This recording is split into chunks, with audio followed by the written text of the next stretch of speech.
మోసం చేయడం కూడా చారిత్రాత్మకమట, రేషన్ కార్డు ఇవ్వడం కూడా చరిత్రాత్మకమట. సంవత్సర కాలం నుంచి ఈ రాష్ట్రంలో రైతులను గరీబులను సావగొడుతున్నారు. ఏంద్రా అంటే రేషన్ కార్డు కావాలంటే దరఖాస్తు, రైతు భరోసా అంటే దరఖాస్తు, కులగణన అంటే దరఖాస్తు. రాష్ట్రంలో ఎవరన్నొకరు సంతోషంగా ఉన్నారా అంటే ఒకళ్ళు ఉన్నారు. ఎవరంటే జిరాక్స్ సెంటర్లో తప్ప ఎవడు సంతోషంగా లేడు. ప్రజలకు పెట్టిన దరఖాస్తే పెట్టి పెట్టి పెట్టి పెట్టి ఆశకు వచ్చింది. ఏంద్రా నాయన వీడు సప్పుడంతా కేసీఆర్ ఉన్నప్పుడు టంగు టంగు మన పైసలు పడుతుండే, ఈ ప్రభుత్వం వచ్చినాక దరఖాస్తులు పెట్టుడు దండాలు పెట్టుడు తప్ప ఏమీ లేదు అనే కాడికి వచ్చింది. ఒక రైతు బంధు మాత్రమే కాదు, ఎన్ని మోసాలు జరుగుతున్నాయో. రుణమాఫీ కానీ, రైతు బంధు కానీ, బోనస్ అన్నాడు, 500 రూపాయలు ఇస్తా అన్నాడు క్వింటాల్. ఒక దొడ్డు వడ్లకే కాదు, సన్న వడ్లకే కాదు, అన్ని పంటలకు ఇస్తా అన్నాడు. మొత్తం మేనిఫెస్టోలనే పెట్టిండు. పడ్డాయా బోనస్ ఎక్కడన్నా? ఇప్పుడేమో మాట మార్చి సన్న వడ్లు వండిస్తేనే నేను బోనస్ ఇస్తాను సన్నాయి నొక్కుతున్నాడు. ఇక వ్యవసాయ మంత్రి అయితే సన్న వడ్లకు బోనస్ ఇచ్చింది చాలా బాగుంది, రైతు బంధు వద్దంటున్నారు రైతన్నలు, అందుకే బోనసే ఆలోచిస్తున్నామని చెప్పి ఆయన చెప్తా ఉన్నాడు. అంటే వీళ్ళ ఉద్దేశం ఏంటి అంటే, ఇది గుర్తుపెట్టుకోండి జాగ్రత్తగా నల్గొండ బిడ్డలు, ఇవాళ స్థానిక సంస్థల ఎలక్షన్లు ఉన్నాయి కాబట్టి, సర్పంచ్ ఎలక్షన్లు ఉన్నాయి కాబట్టి మళ్ళా రైతు భరోసా డ్రామా. ఇది బంద్ అయింది అంటే రైతు బంధు కూడా బంద్ అవుతుంది, యాది పెట్టుకోండి. ఎందుకంటే రేవంత్ రెడ్డి చెప్పిండు ముందే, ఏమన్నాడు? కేసీఆర్ ఆనవాళ్ళు లేకుండా చేస్తా అన్నాడు. నేను ఒక మాట అడుగుతా, మీరు సమాధానం చెప్పండి. ఆరోగ్యశ్రీ అంటే ఎవరు యాదికి వస్తారు మీకు? వైఎస్ఆరా? ఆరోగ్యశ్రీ అంటే ఎవరు యాదికి వస్తారు? రైతు బంధు అంటే ఎవరు యాదికి వస్తారు? ఎవరు? అందుకే రైతు బంధు బంద్ చేద్దామని చూస్తున్నాడు. ఎందుకంటే రైతు బంధు ఎన్ని పైసలు వేసినా రైతులు కేసీఆర్నే తలుసుకుంటారు, నన్ను అయితే దేకరు. కాబట్టి దీన్ని ఎట్లన్నా ఖతం చేయాలని చెప్పి గుంపు మేస్త్రి గారు పన్నాగం పన్నిండు. అందుకే నేను చెప్తున్నా మీకు, జాగ్రత్తగా ఉండండి, జాగ్రత్తగా వినండి. ఒక్కొక్క ఎకరానికి మనకు రేవంత్ రెడ్డి ప్రభుత్వం, కాంగ్రెస్ ప్రభుత్వం రైతులకు బాకీ పడ్డది. 2023 యాసంగి పంటకు మీకు 2500 రూపాయల పైగీతం, 2500 రూపాయలు బాకున్నాడు. అదే విధంగా వానాకాలం రైతు బంధు మొత్తం ఎగ్గొట్టిండు. ఇది కాదురా అయ్యా ఇంకోటది, ఇదే ఇగో ఇది ఏం చెప్తున్నా అంటే, ఇది యాసంగి 2023 యాసంగి పంటకు 5000 ఇచ్చిండు, చేతులు దులుపుకున్నాడు.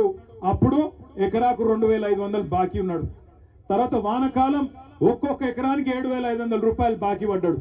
మళ్ళా ఇప్పుడు యాసంగి వచ్చింది, మళ్ళా ఇప్పుడు తప్పించుకునే ప్రయత్నంలో ఉన్నాడు.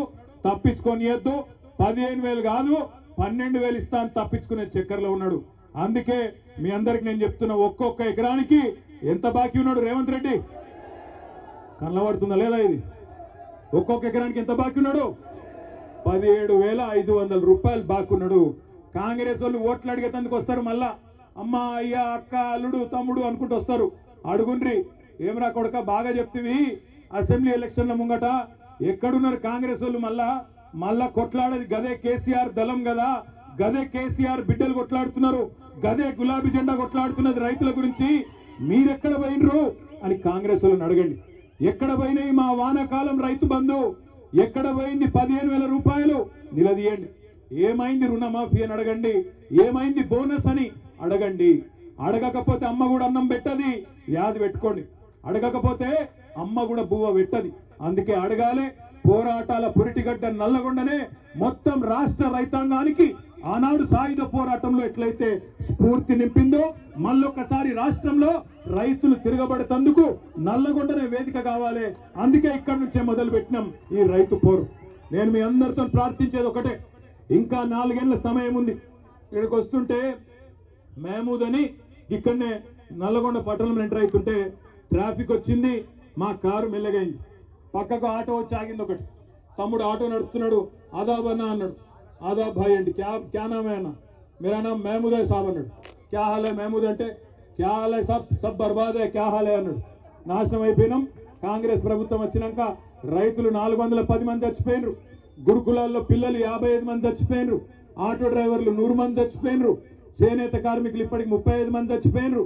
మొత్తం నాశనం చేస్తున్నాడు సార్ వీడు అన్నాడు. అంటే మరి క్యా కర్నా? ఏక్ ఓటు కా సజా 5 సార్లు అయినా మహమూద్ భాయ్ అన్న. నేను ఒక ఓటు శిక్ష 5 ఏళ్ళు కదా అన్న. నేను అంటే ఏమంటుండు తెలుసా మహమూద్? క్యా సాబ్ కోయి తర్కీబ్ నీ క్యా అంటుండు, ఏమన్నా ఉపాయం లేదా అంటుండు. అంటే నేనంటే ఆడికెళ్ళుందిరాబాయ్ ఉపాయం ఏం లేదు, ఎదురు చూడాలి, ఏం చేస్తాం మరి. మేం తయారున్నాం పోరాడేందుకు, మా వాళ్ళందరూ తయారున్నారు. కేసీఆర్ తయారు చేసిన మా తమ్ముళ్ళు, మా అన్నలు, మా అక్కలు, చెల్లెళ్ళు అందరు తయారున్నారు. బాగా నీలుగుతున్న మంత్రులు ఎవరైతున్నారో, రైతు బంధు అడిగితే చెప్పుతో కొడతా అనే మంత్రి ఒకడు ఉన్నాడు. ఇక చాలా మంది మీటింగ్ పెట్టుకుంటామంటే అడ్డుకునే సన్నాసి మంత్రి. గింత భయపడతాడు ఎవడన్నా మీటింగ్ పెట్టుకుంటామంటే? గంత భయం ఎందుకు నీకు? భూపాల్ రెడ్డిని తీసుకుపోయి పోలీస్ స్టేషన్లో ఆడ పోలీసు వాళ్ళు అడ్డం ఉండి భూపాల్ రెడ్డి మీద దాడి చేస్తావా? సిగ్గుందా నీకేమన్నా అని అడుగుతున్న మంత్రి కోమటిరెడ్డి వెంకటరెడ్డి. నీకు ధైర్యం ఉంటే, దమ్ముంటే గడియారం సెంటర్ కు రా. గడియారం సెంటర్ కు వచ్చి మా లెక్కన మీటింగ్ పెట్టి చెప్పు రైతులకు ఏం పీకింది నీ ప్రభుత్వం ఈ సంవత్సర కాలంలో చెప్పు. ఉత్తమ్ కుమార్ రెడ్డి, కోమటిరెడ్డి వెంకటరెడ్డి పెరిగిన ఆకారాలు మాత్రం బాగా పెరిగినాయి, అహంకారాలు బాగా పెరిగినాయి, కానీ పీకిందేమీ లేదు నల్లగొండకు. అందుకే నేను అంటున్నా, ఏం చేసిండు కేసీఆర్ నల్లగొండ కంటే చెప్పండి. వరి ధాన్యం ఉత్పత్తిలో తెలంగాణను దేశంలో నెంబర్ 1 చేస్తే నల్లగొండను రాష్ట్రంలో నెంబర్ 1 చేసిండు కేసీఆర్. ఒకటి కాదు, 3 మెడికల్ కాలేజీలు సూర్యాపేటలో, నల్లగొండలో, యాదాద్రిలో కట్టించింది కేసీఆర్. యాదాద్రి గుడిని అత్యద్భుతంగా